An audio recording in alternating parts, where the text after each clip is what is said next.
Railway ஆஸ்பிரண்ட்டுக்கு ஒரு முக்கியமான update. அதாவது ஐசோலேட்டட் கேட்டகரியோட டீட்டெயில் நோட்டிஃபிகேஷன்ஸ் அனௌன்ஸ் பண்ணிட்டாங்க. இதில் நம்ம முக்கியமாக தெரிஞ்சுக்கிற வேண்டியது என்னென்னா, இதில் மொத்த வேக்கன்சி வந்து 312 வேக்கன்சி. நம்மளோட சென்னை ஜோன் பொறுத்தளவுக்கு வேக்கன்சி அப்படின்னு பார்த்தோன்னா வெறும் 27 வேக்கன்சி வந்து கொடுத்துருக்காங்க. மொத்தம் பார்த்தீங்கன்னா 6 விதமான போஸ்ட் இருக்கும். அதில் 5 கேட்டகரியாக வந்து சொல்லியிருப்பாங்க. சரி, இதுதான் வந்து என்ன அப்படின்னு பார்த்தீங்கன்னா இருக்கிறதா. இதில் இன்னும் இம்பார்ட்டன் நம்ம தெரிஞ்சுக்கிற வேண்டியது, இது வந்து நார்மலான ஒரு ரயில்வே எக்ஸாம் மாதிரி கிடையாது. இதில் குவாலிஃபிகேஷன் எல்லாமே வந்து ஹையஸ்ட் லெவல் வந்து கேட்டிருப்பாங்க. அதாவது ஒவ்வொரு போஸ்ட்டுக்கும் வந்து என்னென்னா ரொம்ப என்ன சொல்கிறது, மாஸ்டர் டிகிரி அந்த மாதிரி வந்து கேட்டிருப்பாங்க. ரொம்ப ஸ்பெசிஃபிக் ஓரியன்டாக இருக்கும். இப்போ நீங்கள் இதில் எலிஜிபிள் இல்லாட்டாலும் உங்களுக்கு தெரிஞ்சவங்க யாராவது வந்து டெஃபினட்டாக எலிஜிபிளாக இருப்பாங்க. ஸோ அவங்களுக்கு அந்த குவாலிஃபிகேஷன் இருந்துச்சுன்னா அவங்களுக்கு இதை வந்து ஷேர் பண்ணுங்கள்.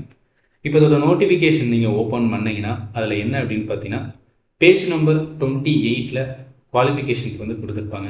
இப்போ சீஃப் லா அசிஸ்டண்ட்டுக்கு என்ன சொல்கிறாங்க, டிகிரி முடிச்சிருக்கணும், 3 வருஷம் எக்ஸ்பீரியன்ஸ் இருக்கணும், ஸ்டாண்டிங் வந்து என்னென்னா ப்ராக்டிஸ் பண்ணணும்னு சொல்கிறாங்க.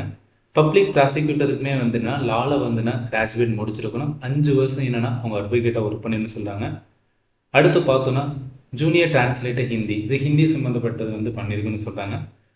அடுத்து சீனியர் பப்ளிசிட்டி வந்து இன்ஸ்பெக்டர். ஸோ இதை பொறுத்தளவுக்கு என்ன அப்படின்னு பார்த்தீங்கன்னா, ஒரு டிகிரி முடிச்சிருக்கணும், அதோடு சேர்த்து மஸ்ட்னு சொல்கிறாங்க. அதாவது 6 கிடையாது, டிகிரி முடிச்சு அண்டு டிப்ளமோ முடிச்சிருக்கணும்னு சொல்கிறாங்க. அதே மாதிரி ஸ்டாஃப் வெல்ஃபேர் இன்ஸ்பெக்டர் பொறுத்தளவுக்கு அதுக்கும் கிராஜுவேட் அதோடு சேர்த்து டிப்ளமோ முடிக்கணும்னு சொல்கிறாங்க. அதே மாதிரி சயின்டிஃபிக் அசிஸ்டண்ட்டுக்கு என்ன சொல்கிறாங்க அப்படின்னு பார்த்தீங்கன்னா, செகண்ட் கிளாஸ் மாஸ்டர் டிகிரி முடிச்சிருக்கணுமா சைக்காலஜியில், ப்ளஸ் எக்ஸ்பீரியன்ஸு கேட்டிருக்காங்க. ஒன்று லேப் அசிஸ்டண்ட்டுக்கு மட்டும்தான் என்னென்னா 12th குவாலிஃபிகேஷன்ஸ். ஸோ 12th முடிச்சிருக்கணும். 12th என்ன அப்படின்னு பார்த்தீங்கன்னா physics chemistry one of the சப்ஜெக்டாக இருக்கும். இந்த போஸ்ட்டுக்கு மட்டும் என்னென்னா நீங்கள் நார்மலாக நிறைய பேர் வந்து நம்ம அப்ளை பண்ணுற மாதிரி இருக்கும். ஸோ இந்த போஸ்ட்டுக்கு எவ்வளோ வேக்கன்சி இருக்குன்னு பார்த்து நீங்கள் என்ன பண்ணிக்கலாம், அப்ளை பண்ணிக்கலாம். அதுக்கப்புறம் பார்த்தீங்கன்னா சயின்டிஃபிக் சூப்பர்வைசர், அதுக்கெல்லாம் பார்த்தீங்கன்னா செகண்ட் கிளாஸ் மாஸ்டர் டிகிரி வந்து முடிச்சிருக்குன்னு சொல்லியிருக்காங்க.